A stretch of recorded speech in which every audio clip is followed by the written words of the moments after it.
ಮಹಾಕುಂಭಮೇಳದಲ್ಲಿ ಸಂಭವಿಸಿದಂತಹ ಕಾಲ್ತುಳಿತದಲ್ಲಿ ಕರ್ನಾಟಕದವರು ಸಹ ಅಲ್ಲಿ ಸಾವನ್ನಪ್ಪಿದ್ದಾರೆ. 4 ಕನ್ನಡಿಗರು ಮೃತಪಟ್ಟಿರುವುದಾಗಿ ತಿಳಿದು ಬಂದಿದೆ. ನಿಖರ ಸಂಖ್ಯೆ ಇನ್ನಷ್ಟೇ ಬರಬೇಕಾಗಿದೆ. ಕುಂಭಮೇಳಕ್ಕೆ ಬಂದು ಸಿಲುಕಿರುವವರ ಕನ್ನಡಿಗರ ರಕ್ಷಣೆಗಾಗಿ ಕರ್ನಾಟಕ ಸರ್ಕಾರವು ಸಹಾಯವಾಣಿಯನ್ನು ಆರಂಭಿಸಿದೆ. ಅಲ್ಲದೆ ಕನ್ನಡಿಗರ ಪರಿಸ್ಥಿತಿಯ ಬಗ್ಗೆ ತಿಳಿಸುವಂತೆ ಉತ್ತರ ಪ್ರದೇಶದ ಸರ್ಕಾರಕ್ಕೆ ಕರ್ನಾಟಕ ಸರ್ಕಾರ ಪತ್ರ ಬರೆದಿದೆ. ಮಹಾಕುಂಭಮೇಳದ ಕಾಲ್ತುಳಿತದಲ್ಲಿ ಮೃತಪಟ್ಟ 4 ಕನ್ನಡಿಗರು ಬೆಳಗಾವಿ ಜಿಲ್ಲೆಯವರೇ ಆಗಿದ್ದಾರೆ. ಬೆಳಗಾವಿಯ ವಡವಾಗಿಯ ನಿವಾಸಿಗಳಾದ ತಾಯಿ ಜ್ಯೋತಿ ಹತ್ರವಾಟ, ಮಗಳು ಮೇಘನಾ ಹತ್ರವಾಟ ಮೃತಪಟ್ಟಿದ್ದಾರೆ. ಶೆಟ್ಟಿಗಲ್ಲಿ ನಿವಾಸಿ ಅರುಣ್ ಕೋಪಾರ್ಡೆ ಮತ್ತು ಶಿವಾಜಿನಗರದ ನಿವಾಸಿ ಮಹಾದೇವಿ ಬಾವನೂರು ಅಸುನೀಗಿದ್ದಾರೆ. ದುರಂತ ಅಂದ್ರೆ ಕಾಲ್ತುಳಿತ ಸಂಭವಿಸುವ ಕೆಲವೇ ಕ್ಷಣಗಳ ಹಿಂದೆ ಮೃತ ಮೇಘನಾ ಫೇಸ್ಬುಕ್ ಲೈವ್ನಲ್ಲಿ ಜನದಟ್ಟಣೆ ಬಗ್ಗೆ ಹೇಳಿದ್ರು. ಕರ್ನಾಟಕದಿಂದ ಬರೋರು ಹುಷಾರಾಗಿರಿ ಅಂತ ಎಚ್ಚರಿಸಿದ್ರು. ಆದರೆ ವಿಧಿಯಾಟ ಅದೇ ಕಾಲ್ತುಳಿತಕ್ಕೆ ಮೇಘನಾ ಬಲಿಯಾಗಿದ್ದಾರೆ. ಬೆಳಗಾವಿಯಿಂದ ಪ್ರಯಾಗ್ರಾಜ್ಗೆ ತಲಾ 30 ಜನರಿಂದ 2 ಬಸ್ಗಳು ಪ್ರಯಾಣ ಬೆಳೆಸಿತ್ತು. ನಿನ್ನೆ ಕಾಲ್ತುಳಿತ ಆಗ್ತಾ ಇದ್ದಂತೆ 30 ಜನರ ಗುಂಪು ಚೆಲ್ಲಾಪಿಲ್ಲಿಯಾಗಿದೆ. ಗಂಭೀರ ಗಾಯಗೊಂಡಿದ್ದ ಜ್ಯೋತಿ, ಮೇಘನಾ, ಅರುಣ್ ಹಾಗೂ ಮಹದೇವಿಯನ್ನ ತಕ್ಷಣವೇ ಹತ್ತಿರದ ಆಸ್ಪತ್ರೆಗೆ ರವಾನಿಸಲಾಗಿತ್ತು. ಆದರೆ ಉಸಿರುಗಟ್ಟಿ ಮೃತಪಟ್ಟಿದ್ದಾರೆ ಅಂತ ಹೇಳಲಾಗ್ತಾ ಇದೆ. ಸಾವಿನ ಸುದ್ದಿ ಗೊತ್ತಾಗ್ತಾ ಇದ್ದಂತೆ ಕುಟುಂಬಸ್ಥರ ಆಕ್ರಂದನ ಮುಗಿಲು ಮುಟ್ಟಿದೆ. ಬೆಳಗಾವಿಯಿಂದ ತೆರಳಿದ್ದ 60 ಜನರ ಪೈಕಿ 4 ಮೃತಪಟ್ಟಿದ್ದು 56 ಜನ ಬದುಕುಳಿದಿದ್ದಾರೆ. ಕಾಲ್ತುಳಿತದ ನಂತರ ಕೆಲವರು ಅಮೃತ ಸ್ನಾನವೇ ಬೇಡ ಅಂತ ಬೆಳಗಾವಿಗೆ ವಾಪಸ್ ಬರ್ತಿದ್ದಾರೆ. ಪ್ರಯಾಗ್ರಾಜ್ಗೆ ತೆರಳಿದ್ದಂಥ ಬೆಳಗಾವಿಯ ಇನ್ನು 8 ಜನರು ಸಂಪರ್ಕಕ್ಕೆ ಸಿಕ್ಕಿಲ್ಲ. ಅವರನ್ನ ಸಂಪರ್ಕಿಸಲು ಕುಟುಂಬಸ್ಥರು ಮತ್ತು ಜಿಲ್ಲಾಡಳಿತ ಪ್ರಯತ್ನ ಪಡ್ತಾ ಇದೆ. ಸಿಎಂ ಸಿದ್ದರಾಮಯ್ಯಗೆ ಏನಾದರೂ ಸ್ವಲ್ಪನಾದರೂ ನೈತಿಕತೆ ಇದ್ರೆ ಒಳ್ಳೆಯ ತೀರ್ಮಾನ ಮಾಡಿ ಜನರಿಗೆ ಕೈ ಮುಗಿಯೋದು ಒಳ್ಳೆಯದು ಅಂತ ಕೇಂದ್ರ ಸಚಿವ ವಿ ಸೋಮಣ್ಣ ಹೇಳಿದ್ದಾರೆ. ಈ ಮೂಲಕ ಪರೋಕ್ಷವಾಗಿ ಸಿದ್ದರಾಮಯ್ಯಗೆ ರಾಜೀನಾಮೆ ನೀಡಿ ಅಂತ ಸೋಮಣ್ಣ ಹೇಳಿದ್ದಾರೆ. ಇನ್ನು ಮೃತ ಮೇಘಾ ನಿವಾಸಕ್ಕೆ ಅಲ್ಲಿ ಸಂಸದ ಜಗದೀಶ್ ಶೆಟ್ಟರ್, ಶಾಸಕ ಅಭಯ್ ಪಾಟೀಲ್ ಭೇಟಿ ನೀಡಿ ಸಾಂತ್ವನ ಹೇಳಿದರು. ಇನ್ನೊಂದೆಡೆ ಮಹಾದೇವಿ ನಿವಾಸಕ್ಕೆ ಶಾಸಕ ಆಸಿಫ್ ಸೇಠ್, ರಾಜ್ಯ ಬಿಜೆಪಿ ಉಪಾಧ್ಯಕ್ಷ ಅನಿಲ್ ಬೆನಕೆ ಭೇಟಿ ನೀಡಿ ಕುಟುಂಬಸ್ಥರಿಗೆ ಸಾಂತ್ವನ ಹೇಳಿದರು. ಶಾಸಕ ಆಸಿಫ್ ಸೇಠ್ ಮೃತರ ಕುಟುಂಬಕ್ಕೆ ತಲಾ 2 ಲಕ್ಷ ಪರಿಹಾರ ನೀಡುವ ಭರವಸೆ ನೀಡಿದ್ದಾರೆ. ಪ್ರಯಾಗ್ರಾಜ್ನಲ್ಲಿ ಕಾಲ್ತುಳಿತ ದುರಂತದ ಬಗ್ಗೆ ಪ್ರಧಾನಿ ಮೋದಿ ಯುಪಿ ಸಿಎಂ ಯೋಗಿ ಆದಿತ್ಯನಾಥ್ ಬಳಿ ಮಾಹಿತಿ ಪಡೆದು ಸೂಕ್ತ ಪರಿಹಾರದ ಕ್ರಮ ಕೈಗೊಳ್ಳುವ ಸೂಚನೆ ನೀಡಿದರು. ನಿನ್ನೆ ದೆಹಲಿ ಚುನಾವಣಾ ಪ್ರಚಾರದ ಭಾಷಣದ ವೇಳೆಯೂ ಪ್ರಯಾಗ್ರಾಜ್ ದುರಂತವನ್ನು ನೆನೆದ ಪ್ರಧಾನಿ ಭಾವುಕರಾದರು. ಮಹಾಕುಂಭಮೇಳಕ್ಕೆ ಸಾವಿರಾರು ಕೋಟಿ ಖರ್ಚು ಮಾಡಿದ್ರೂ ಅವ್ಯವಸ್ಥೆಯಾಗಿದೆ ಅಂತ ಎಐಸಿಸಿ ಅಧ್ಯಕ್ಷ ಮಲ್ಲಿಕಾರ್ಜುನ್ ಖರ್ಗೆ ವಾಗ್ದಾಳಿ ನಡೆಸಿದ್ದಾರೆ. ಇನ್ನು ಲೋಕಸಭೆ ವಿಪಕ್ಷ ನಾಯಕ ರಾಹುಲ್ ಗಾಂಧಿ ಕಾಲ್ತುಳಿತಕ್ಕೆ ಉತ್ತರ ಪ್ರದೇಶ ಸರ್ಕಾರವೇ ಹೊಣೆ, ಕೇವಲ ವಿಐಪಿಗಳನ್ನು ನೋಡಿಕೊಳ್ಳುವಲ್ಲಿ ರಾಜ್ಯ ಸರ್ಕಾರ ತಲ್ಲೀನವಾಗಿತ್ತು ಅಂತ ರಾಹುಲ್ ಆರೋಪ ಮಾಡಿದ್ದಾರೆ. ಮಹಾಕುಂಭಮೇಳದ ಕಾಲ್ತುಳಿತ ದುರಂತದಿಂದ ಸರ್ಕಾರ ಪಾಠ ಕಲಿಯಬೇಕು ಅಂತ ಯುಪಿ ಮಾಜಿ ಸಿಎಂ ಅಖಿಲೇಶ್ ಯಾದವ್ ವಾಗ್ದಾಳಿ ನಡೆಸಿದ್ದಾರೆ. ಸುಳ್ಳು ಪ್ರಚಾರ ಮಾಡುತ್ತಿರುವವರು ನೈತಿಕ ಹೊಣೆ ಹೊತ್ತು ತಮ್ಮ ಹುದ್ದೆಗೆ ರಾಜೀನಾಮೆ ನೀಡಬೇಕು ಅಂತ ಅಖಿಲೇಶ್ ಯಾದವ್ ಆಗ್ರಹಿಸಿದ್ದಾರೆ. ಮಹಾಕುಂಭಮೇಳದಲ್ಲಿ ಸಂಭವಿಸಿದ ಕಾಲ್ತುಳಿತದಲ್ಲಿ ಮೃತಪಟ್ಟವರಿಗೆ ಮುಖ್ಯಮಂತ್ರಿ ಸಿದ್ದರಾಮಯ್ಯ ಸಂತಾಪ ಸೂಚಿಸಿದ್ದಾರೆ. ಕಾಲ್ತುಳಿತದಲ್ಲಿ ಹಲವರು ಮೃತಪಟ್ಟ ಸುದ್ದಿ ತಿಳಿದು ದುಃಖವಾಯಿತು ಅಂತ ಟ್ವೀಟ್ ಮಾಡಿರುವ ಸಿಎಂ, ಕಾಲ್ತುಳಿತದಲ್ಲಿ ರಾಜ್ಯದ ಕೆಲವರು ಗಾಯಗೊಂಡಿರುವ ಮಾಹಿತಿ ಇದೆ. ಎಲ್ಲರನ್ನ ಕ್ಷೇಮವಾಗಿ ಕರೆತರಲು ಅಧಿಕಾರಿಗಳನ್ನ ನಿಯೋಜಿಸಿದ್ದೇವೆ. ನಮ್ಮವರ ರಕ್ಷಣೆಗೆ ಸರ್ಕಾರ ಎಲ್ಲಾ ರೀತಿಯ ಪ್ರಯತ್ನವನ್ನ ನಡೆಸ್ತಾ ಇದೆ ಅಂತ ಹೇಳಿದ್ದಾರೆ. ಮಹಾಕುಂಭಮೇಳ ಕಾಲ್ತುಳಿತದಲ್ಲಿ ಯಾರಿಗೆ ಸಮಸ್ಯೆ ಆಗಿದ್ರು ಸಂಪರ್ಕ ಮಾಡಲು ಹೇಳಿದ್ದೇನೆ ಅಂತ ಕೇಂದ್ರ ಸಚಿವ ಎಚ್ ಡಿ ಕುಮಾರಸ್ವಾಮಿ ಹೇಳಿದ್ದಾರೆ. ಮೈಸೂರಲ್ಲಿ ಮಾತನಾಡಿದ ಅವರು, ಈಗಾಗಲೇ ನನ್ನ ಇಲಾಖೆ ಅಧಿಕಾರಿಗಳಿಗೂ ಹೇಳಿದ್ದೇನೆ, ನಮ್ಮ ಕಚೇರಿ ದೂರವಾಣಿ ನಂಬರ್ ಕೂಡ ನೀಡಿದ್ದೇನೆ ಅಂತ ಹೇಳಿದರು. ಪ್ರಯಾಗ್ರಾಜ್ ಮಹಾಕುಂಭಮೇಳದಲ್ಲಿ ನಾನು ಭಾಗಿಯಾಗಿದ್ದೆ. ಕಾಲ್ತುಳಿತಂತಹ ಘಟನೆಗಳು ಎಲ್ಲೂ ಕೂಡ ನಡೀಬಾರದು ಅಂತ ವಿಧಾನಸಭೆ ಸಭಾಧ್ಯಕ್ಷ ಯುಟಿ ಖಾದರ್ ಹೇಳಿದ್ದಾರೆ. ನಾನು ಹೋದ ಸಂದರ್ಭದಲ್ಲಿ ನಮಗೆ ವಿವಿಐಪಿ ವ್ಯವಸ್ಥೆ ಕಲ್ಪಿಸಿದ್ರು. ಈಗ್ಯಾಕೆ ಆ ಘಟನೆ ಆಯ್ತೋ ಗೊತ್ತಿಲ್ಲ. ಕನ್ನಡಿಗರ ರಕ್ಷಣೆಗೆ ರಾಜ್ಯ ಸರ್ಕಾರ ಸಂಪರ್ಕದಲ್ಲಿದೆ ಅಂತ ಮೈಸೂರಿನಲ್ಲಿ ಯುಟಿ ಖಾದರ್ ಹೇಳಿದ್ದಾರೆ. ಯಮುನಾ ನದಿಗೆ ಹರಿಯಾಣ ಸರ್ಕಾರ ವಿಷ ಬೆರೆಸ್ತಾ ಇದೆ ಎಂಬ ಗಂಭೀರವಾದಂಥ ಆರೋಪ ಮಾಡಿದಂಥ ಮಾಜಿ ಸಿಎಂ ಕೇಜ್ರಿವಾಲ್ಗೆ ಪ್ರಧಾನಿ ಮೋದಿ ತಿರುಗೇಟು ಕೊಟ್ಟಿದ್ದಾರೆ. ನಿನ್ನೆ ದೆಹಲಿಯಲ್ಲಿ ನಡೆದಂಥ ಚುನಾವಣಾ ರ್ಯಾಲಿ ವೇಳೆ ಮಾತನಾಡಿದಂತಹ ಮೋದಿ, ಕಳೆದ 11 ವರ್ಷಗಳಿಂದ ನಾನು ಹರಿಯಾಣದಿಂದ ಬರುವಂಥ ಯಮುನಾ ನದಿಯ ನೀರನ್ನೇ ಕುಡಿಯುತ್ತಿದ್ದೇನೆ.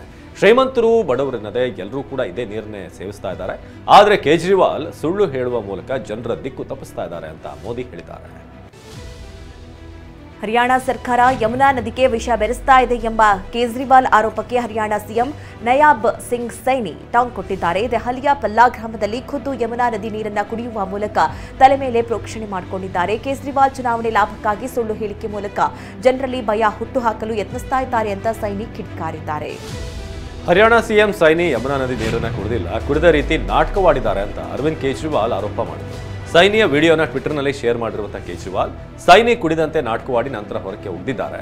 ಅಮೋನಿಯಾ ಮಿಶ್ರಿತ ಯಮುನಾ ನೀರು ಡೇಂಜರಸ್ ಎಂದು ನಾನು ಹೇಳಿದ್ದಕ್ಕೆ ನನ್ನ ಮೇಲೆ ಎಫ್ಐಆರ್ ದಾಖಲಿಸುವುದಾಗಿ ಬೆದರಿಕೆ ಹಾಕಿದ್ದಾರೆ ಅಂತ ಕೇಜ್ರಿವಾಲ್ ಕೆಂಡ ಕಾರಿದ್ದಾರೆ. ರಾಜ್ಯ ಬಿಜೆಪಿಯ ಆಂತರಿಕ ಕಚ್ಚಾಟ ಭುಗಿಲೆದಿದೆ. ಯತ್ನಾಳ್ ರಮೇಶ್ ಜಾರಕಿಹೊಳಿ ಬಳಿಕ ವಿಜೇಂದ್ರ ವಿರುದ್ಧ ಸುಧಾಕರ್ ಸಿಡಿದೆದ್ದಿದ್ದಾರೆ. ಬಿಜೆಪಿ ಜಿಲ್ಲಾಧ್ಯಕ್ಷರ ನೇಮಕ ವಿಚಾರವು ಆಂತರಿಕ ಬೇಗುದಿಗೆ ತುಪ್ಪ ಸುರಿದಿದೆ. ಚಿಕ್ಕಬಳ್ಳಾಪುರ ಬಿಜೆಪಿ ಅಧ್ಯಕ್ಷ ಗಾದಿಗೆ ರಾಜ್ಯಾಧ್ಯಕ್ಷ ಬಿವೈ ವಿಜೇಂದ್ರ ಮತ್ತು ಸಂಸದ ಡಾಕ್ಟರ್ ಕೆ ಸುಧಾಕರ್ ಬಣದ ಮಧ್ಯೆ ಫೈಟ್ ನಡೆದಿತ್ತು. ಕೊನೆಗೂ ಜಿಲ್ಲಾ ಅಧ್ಯಕ್ಷಗಿರಿ ಬಿವೈ ವಿಜೇಂದ್ರ ಬೆಂಬಲಿಗರಿಗೆ ದಕ್ಕಿದೆ. ಇದೇ ವಿಚಾರಕ್ಕೆ ಚಿಕ್ಕಬಳ್ಳಾಪುರ ಬಿಜೆಪಿ ಕೊತ ಅಂತ ಇದೆ. ಯತ್ನಾಳ್ ರಮೇಶ್ ರಾಮುಲು ಬಳಿಕ ಸುಧಾಕರ್ ಕೂಡ ವಿಜೇಂದ್ರ ರಾಜ್ಯಾಧ್ಯಕ್ಷ ಸ್ಥಾನದ ಬಗ್ಗೆ ಆಕ್ಷೇಪ ಎತ್ತಿದ್ದಾರೆ. ವಿಜೇಂದ್ರ ಒಂದೇ ಸಲ ಪಕ್ಷ ಮುಗಿಸಲು ಹೊರಟಿದ್ದಾರೆ. ವಿಜೇಂದ್ರರದ್ದು ದ್ವೇಷದ ರಾಜಕಾರಣ, ಅವರಿಗೆ ಎಸ್ ಬಾಸ್ ಜಿ ಹುಜೂರ್ ಅನ್ನೋರು ಬೇಕು. ವಿಜೇಂದ್ರಗೆ ದರ್ಪ ಅಹಂಕಾರ ಇದೆ ಅಂತ ಸುಧಾಕರ್ ಸಮರ ಸಾರಿದ್ದಾರೆ. ವಿಜೇಂದ್ರರನ್ನ ಅಧ್ಯಕ್ಷ ಸ್ಥಾನದಿಂದ ಬದಲಿಸಬೇಕು ಅಂತ ಒತ್ತಾಯಿಸಿದ್ದಾರೆ. ಯಾರನ್ನ ವಿಶ್ವಾಸಕ್ಕೆ ತೆಗೆದುಕೊಳ್ಳುವ ಜಾಯಮಾನ ವಿಜೇಂದ್ರ ಅವರದ್ದಲ್ಲ. ಇವರ ದರ್ಪ, ಇವರ ಅಹಂಕಾರ, ಅವರ ಹತ್ತಿರ ಸಾವಿರಾರು ಕೋಟಿ ಇರಬಹುದು. ಇವರ ಹಿಂಬಾಲಕರು ನನ್ನ ಸೋಲಿಸಲು ಪ್ರಯತ್ನ ಪಟ್ಟರು. ಜಿಲ್ಲಾಧ್ಯಕ್ಷರ ವಿಚಾರಕ್ಕೆ ಸೌಜನ್ಯಕ್ಕೂ ನನ್ನ ಜೊತೆ ಚರ್ಚೆ ಮಾಡಿಲ್ಲ. ಫೋನ್ ಮಾಡಿದ್ರು ರೆಸ್ಪಾಂಡ್ ಮಾಡಲ್ಲ ಅಂತ ಸುಧಾಕರ್ ಕಿಡಿಕಾರಿದ್ದಾರೆ. ನಮ್ಮನ್ನ ತುಳಿಯಲು ಸಮಾಧಿ ಮಾಡಲು ಹೊರಟಿದ್ದೀರಾ ಎಂದು ವಿಜೇಂದ್ರ ವಿರುದ್ಧ ಗುಡುಗಿದ್ದಾರೆ. ರಾಜ್ಯಾಧ್ಯಕ್ಷ ವಿಜೇಂದ್ರ ಪರ ಮಾಜಿ ಸಚಿವರು, ಶಾಸಕರು ಬ್ಯಾಟ್ ಬೀಸಿದ್ದಾರೆ. ಸುಧಾಕರ್ ಲೋಕಸಭೆ ಚುನಾವಣೆಯನ್ನು ಹೇಗೆ ಗೆದ್ವಿ ಅನ್ನೋದನ್ನು ನೆನಪಿಸಿಕೊಳ್ಳಿ ಅಂತ ಮಾಜಿ ಸಚಿವ ಎನ್ ಮಹೇಶ್ ತಿರುಗೇಟು ನೀಡಿದ್ದಾರೆ.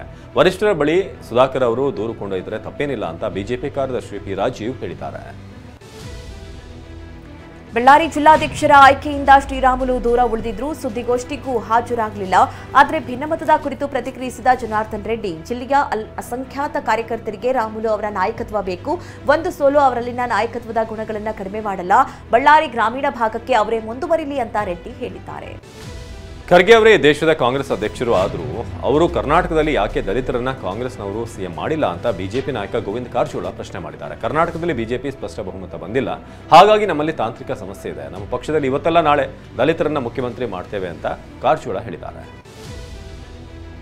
ಮೈಕ್ರೋ ಫೈನಾನ್ಸ್ ಕಿರುಕುಳ ತಡೆಯಲು ಸುಗ್ರೀವಾಜ್ಞೆ ಜಾರಿ ಬಗ್ಗೆ ಗೃಹ ಸಚಿವ ಡಾಕ್ಟರ್ ಜಿ ಪರಮೇಶ್ವರ್ ಮತ್ತು ಕಾನೂನು ಸಚಿವ ಎಚ್.ಕೆ. ಪಾಟೀಲ್ ತಿಳಿಸಿದ್ದಾರೆ. ವಿಧಾನಸೌಧದಲ್ಲಿ ಮಾತನಾಡಿದ ಅವರು, ಮಾರ್ಚ್ನಲ್ಲಿ ಅಧಿವೇಶನ ನಡೆಯುತ್ತೆ, ಅಲ್ಲಿವರೆಗೆ ಕಾಯೋದು ಬೇಡವೆಂದು ಸುಗ್ರೀವಾಜ್ಞೆಯ ಮೂಲಕ ಕಾನೂನು ಜಾರಿಗೆ ಕ್ರಮ ಕೈಗೊಂಡಿದ್ದೇವೆ. ಕಾನೂನು ಇಲಾಖೆಯ ಸಚಿವರು ಮಸೂದೆಯ ಕರಡು ತಯಾರಿಸಿದ್ದಾರೆ ಅಂತ ತಿಳಿಸಿದ್ದಾರೆ. ಬಾರ್ನಲ್ಲಿ ಕುಡಿಯಲು ಹೋಗಿದ್ದ ವ್ಯಕ್ತಿಯೊಬ್ಬ ನೀರೆಂದು ಭಾವಿಸಿ ಆಸಿಡ್ ಹಾಕೊಂಡು ಕುಡಿದು ಮೃತಪಟ್ಟಿದ್ದಾನೆ. ವಿಜಯಪುರದ ಬಿಎಸ್ ಮಾರುಕಟ್ಟೆ ಮೇಲಿರುವ ಸಿದ್ಧಾರ್ಥ್ ಬಾರ್ನಲ್ಲಿ ಘಟನೆ ನಡೆದಿದೆ. ಮೊಹಮ್ಮದ್ ಶಫೀಕ್ ನಿನ್ನೆ ಬೆಳಿಗ್ಗೆ ಮದ್ಯ ಸೇವಿಸಲು ಬಾರ್ಗೆ ಹೋಗಿದ್ದ. ಆದರೆ ಗೊತ್ತಾಗದೆ ಟೇಲ್ಸ್ ಕ್ಲೀನ್ ಮಾಡುವ ಆಸಿಡ್ ಮಿಕ್ಸ್ ಮಾಡಿಕೊಂಡು ಕುಡಿದು ಆಸ್ಪತ್ರೆ ಸೇರಿದ್ದ. ಚಿಕಿತ್ಸೆ ಫಲಿಸದೆ ಮೃತಪಟ್ಟಿದ್ದಾನೆ. 20 ವರ್ಷದ ಯುವತಿಯನ್ನ ಹೊತ್ತೊಯ್ದ ಯುವಕ ಅತ್ಯಾಚಾರ ನಡೆಸಿದ್ದಾನೆ. ರಾಮನಗರ ತಾಲೂಕಿನ ಬಿಡದಿಯಲ್ಲಿ ಘಟನೆ ಆಗಿದೆ. ಯುವತಿ ಪಕ್ಕದ ಮನೆಯಲ್ಲಿ ವಾಸವಿದ್ದ ಅಸ್ಸಾಂ ಮೂಲದ ಮಂಜೂರ್ ಅಲಾಂ ಎನ್ನುವ ವ್ಯಕ್ತಿ ಕೃತ್ಯ ಎಸಗಿದ್ದಾನೆ. ಖಾಸಗಿ ಕಂಪನಿಯಲ್ಲಿ ಕೆಲಸ ಮಾಡ್ತಿದ್ದ ಆರೋಪಿಯನ್ನು ಸದ್ಯ ಬಿಡದಿ ಪೊಲೀಸರು ಬಂಧಿಸಿದ್ದು ತನಿಖೆ ನಡೆಸಲಾಗ್ತಾ ಇದೆ. ಯೋಗೇಶ್ ಗೌಡ ಕೊಲೆ ಪ್ರಕರಣದಲ್ಲಿ ವಿನಯ್ ಕುಲಕರ್ಣಿ ವಿರುದ್ಧ ಸಾಕ್ಷಿಗಳಿಗೆ ಬೆದರಿಕೆ ಹಾಕಿದಂತ ಆರೋಪದ ಕೇಸ್ ರದ್ದು ಮಾಡಲಾಗಿದೆ. ಅಧಿಕಾರ ವ್ಯಾಪ್ತಿ ಇರುವಂತಹ ಕೋರ್ಟ್ನಲ್ಲಿ ಬೆದರಿಕೆ ಕೇಸ್ ದಾಖಲಾಗಿರುವಂತಹ ಕಾರಣ ಕೇಸ್ ರದ್ದು ಮಾಡಲಾಗಿದೆ ಅಂತ ಹೈಕೋರ್ಟ್ ಹೇಳಿದೆ. ಕೊಲೆ ಕೇಸ್ ಇದ್ದ ಕೋರ್ಟ್ನಲ್ಲಿ ಕೇಸನ್ನು ದಾಖಲಿಸಬೇಕಾಗಿತ್ತು, ಆದರೆ ಮತ್ತೊಂದು ಕೋರ್ಟ್ನಲ್ಲಿ ಖಾಸಗಿ ದೂರು ದಾಖಲಿಸುವಂತಿಲ್ಲ ಅಂತ ಹೇಳಿದೆ. ಡಿಕೆ ಶಿವಕುಮಾರ್ ವಿರುದ್ಧ ಅಕ್ರಮ ಆಸ್ತಿ ಪ್ರಕರಣದ ಕುರಿತು ಸಿಬಿಐ ತನಿಖೆಗೆ ನೀಡಿದ್ದ ಒಪ್ಪಿಗೆ ಹಿಂದಕ್ಕೆ ತೆಗೆದುಕೊಂಡಿದ್ದನ್ನು ಪ್ರಶ್ನಿಸಿ ಮೇಲ್ಮನವಿ ಸಲ್ಲಿಸಿದ್ದ ಶಾಸಕ ಯತ್ನಾಳ್ಗೆ ಸುಪ್ರೀಂ ಕೋರ್ಟ್ ಚಾಟಿ ಬೀಸಿದೆ. ಇದರ ಹಿಂದೆ ಯಾವ ರಾಜಕೀಯ ದುರುದ್ದೇಶವಿದೆ ಅಂತ ನ್ಯಾಯಮೂರ್ತಿ ಸೂರ್ಯಕಾಂತ್ ಮತ್ತು ಎನ್ ಕೋಟೇಶ್ವರ್ ಸಿಂಗ್ ಅವರಿದ್ದ ನ್ಯಾಯಾಲಯ ಪ್ರಶ್ನೆ ಮಾಡಿದೆ. ರಾಜಕೀಯ ಲಾಭಕ್ಕಾಗಿ ನೀವು ಸುಪ್ರೀಂ ಕೋರ್ಟ್ ಮುಂದೆ ಬಂದಿದ್ದೀರಾ ಅಂತ ತರಾಟೆ ತೆಗೆದುಕೊಂಡಿದೆ. ಸಂಚಾರಿ ನಿಯಮಗಳ ಬಗ್ಗೆ, ಟ್ರಾಫಿಕ್ ಅಪಘಾತ ವರದಿಗಳ ಬಗ್ಗೆ ಮಾಹಿತಿ ನೀಡಿರುವಂತಹ ಅಸ್ತ್ರ ಮೊಬೈಲ್ ಆಪ್ ಅನ್ನು ಗೃಹ ಸಚಿವ ಪರಮೇಶ್ವರ್ ಬಿಡುಗಡೆ ಮಾಡಿದ್ರು. ಸಂಚಾರ ಪೊಲೀಸರಿಂದ ಜನರ ಸೇವೆಗೆ ಅಸ್ತ್ರ ಮ್ಯಾಪ್ ಪರಿಚಯ ಮಾಡಿಸಲಾಗಿದೆ. ಸಂಚರಿಸುವಾಗ ಎಲ್ಲೆಲ್ಲಿ ಎಷ್ಟೆಷ್ಟು ಟ್ರಾಫಿಕ್ ಅನ್ನೋದು ಲೈವ್ ಆಗಿ ತೋರಿಸುತ್ತೆ. ಅಲ್ಲದೆ ಎಲ್ಲಾದರೂ ಅಪಘಾತವಾದರೆ ಆಪ್ ಮೂಲಕ ನೀವೇ ಅಪ್ಡೇಟ್ ಮಾಡಬಹುದು. ಗಂಗಾ ಸ್ನಾನದಿಂದ ಬಡತನ ದೂರವಾಗಲ್ಲ ಎಂಬ ಖರ್ಗೆ ಹೇಳಿಕೆಗೆ ಮಂತ್ರಾಲಯ ಶ್ರೀ ಸುಬುಧೇಂದ್ರ ತೀರ್ಥರು ಖಂಡನೆ ವ್ಯಕ್ತಪಡಿಸಿದ್ದಾರೆ. ಕುಂಭಮೇಳ ಧಾರ್ಮಿಕ ಶ್ರದ್ಧೆಯ ವಿಚಾರವಾಗಿದೆ. ರಾಜಕೀಯ ನಾಯಕರು ಇದನ್ನು ಟೀಕಿಸುವ ವಿಚಾರ ಆಗಬಾರದು. ಬೇರೆ ಬೇರೆ ಕಾರ್ಯಕ್ರಮ ಮಾಡೋದ್ರಿಂದ ಸಾಲ ಪರಿಹಾರವಾಗುತ್ತಾ?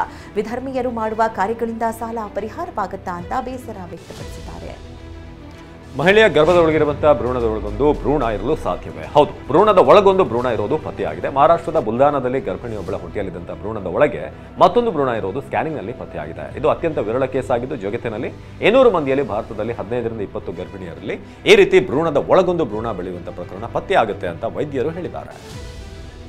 ಸೈಕಾಲಜಿ ಮಹಿಳಾ ಪ್ರೊಫೆಸರ್ ಒಬ್ಬರು ತನ್ನ ವಿದ್ಯಾರ್ಥಿನಿಯನ್ನ ತರಗತಿಯಲ್ಲೇ ಮದುವೆಯಾಗಿದ್ದಾರೆ. ಪಶ್ಚಿಮ ಬಂಗಾಳದ ಇಂತಹ ಸ್ವಾರಸ್ಯಕರ ಘಟನೆ ನಡೆದಿದ್ದು ಸಾಮಾಜಿಕ ಜಾಲತಾಣದಲ್ಲಿ ವಿಡಿಯೋ ವೈರಲ್ ಆಗಿದೆ. ಆದರೆ ನಂತರ ಇದು ನಿಜವಾದ ಮದುವೆಯಲ್ಲ, ನಾಟಕವಷ್ಟೇ. ಇದು ಮನಃಶಾಸ್ತ್ರದಲ್ಲಿ ಬರುವ ಮನೋರೋಗದ ಲಕ್ಷಣ. ಪ್ರಾಜೆಕ್ಟ್ನ ಭಾಗವಾಗಿ ಈ ರೀತಿ ಮಾಡಲಾಗಿತ್ತು ಅಂತ ಪ್ರಾಧ್ಯಾಪಕಿ ಹೇಳಿದ್ದಾರೆ. ಆದರೆ ಈ ಘಟನೆ ಬಗ್ಗೆ ಶಿಕ್ಷಣ ಇಲಾಖೆ ತನಿಖೆಗೆ ಆದೇಶ ನೀಡಿದೆ. ರಾಜಧಾನಿ ನವದೆಹಲಿಯಲ್ಲಿ ಸಾಂಪ್ರದಾಯದಂತೆ ಗಣರಾಜ್ಯೋತ್ಸವ ಪರೇಡ್ ನಂತರ ನಡೆಯುವ ಬೀಟಿಂಗ್ ರಿಟ್ರೀಟ್ ಪರೇಡ್ ದೆಹಲಿಯ ವಿಜಯ್ ಚೌಕ್ನಲ್ಲಿ ಅದ್ದೂರಿಯಾಗಿ ನಡೆಯಿತು. ಭಾರತೀಯ ಸೇನೆಯ ವಿವಿಧ ರೆಜಿಮೆಂಟ್ಗಳು ತಮ್ಮ ಕೌಶಲ್ಯವನ್ನು ಪ್ರದರ್ಶನ ಮಾಡಿದವು. ರಾಷ್ಟ್ರಪತಿ ದ್ರೌಪದಿ ಮುರ್ಮು, ಉಪರಾಷ್ಟ್ರಪತಿ ಜಗದೀಪ್ ಧನ್ಕರ್, ಪ್ರಧಾನಿ ನರೇಂದ್ರ ಮೋದಿ ಹಾಗೂ ಹಲವು ಗಣ್ಯರು ಉಪಸ್ಥಿತರಿದ್ದರು.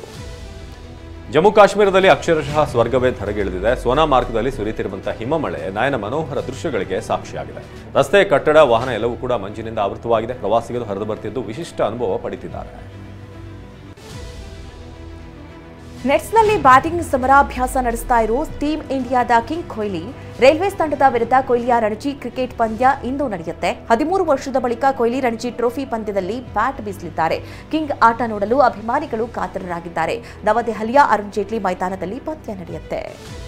ರಾಜ್ಯ ಚಲನಚಿತ್ರ ಪ್ರಶಸ್ತಿ ನಿರಾಕರಿಸಿದ ಕಿಚ್ಚ ಸುದೀಪ್ ಸುದ್ದಿಗಾರರು ಕೇಳಿದಂತಹ ಪ್ರಶ್ನೆಗೆ ಗರಂ ಆಗಿದ್ದಾರೆ. ಇತ್ತೀಚೆಗಷ್ಟೇ ನಿಮ್ಮನ್ನ ಕಪ್ ಒಂದು ಹುಡ್ಕೊಂಡು ಬಂದಿತ್ತು, ಆಗ ನೀವು ಬೇಡ ಅಂದಿದ್ರಿ, ಕಾರಣ ಏನು ಅಂತ ಪ್ರಶ್ನೆ ಮಾಡಿದ್ದಕ್ಕೆ ಸದ್ಯಕ್ಕೆ ಸಿಸಿಎಲ್ ಕಪ್ ಗೆಲ್ಲೋದೇ ನಮ್ಮ ಗುರಿ ಅಂತ ಕಿಚ್ಚ ಹೇಳಿದ್ರು. ಇದು ಸಿಸಿಎಲ್ ಕಪ್ ಅಲ್ವಲ್ಲ, ಅದರ ಬಗ್ಗೆ ಮಾತನಾಡೋದು ಈ ವೇದಿಕೆಯಲ್ಲಿ ಸರಿಯಲ್ಲ ಅಂತ ಉತ್ತರ ಕೊಟ್ಟಿದ್ದಾರೆ.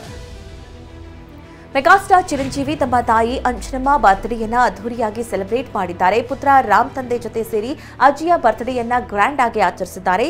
ಕೇಕ್ ಕತ್ತರಿಸಿ ಇಡೀ ಫ್ಯಾಮಿಲಿ ಹಬ್ಬದಂತೆ ಚಿರಂಜೀವಿ ತಾಯಿಯ ಹುಟ್ಟುಹಬ್ಬವನ್ನು ಆಚರಿಸಿದ್ದಾರೆ.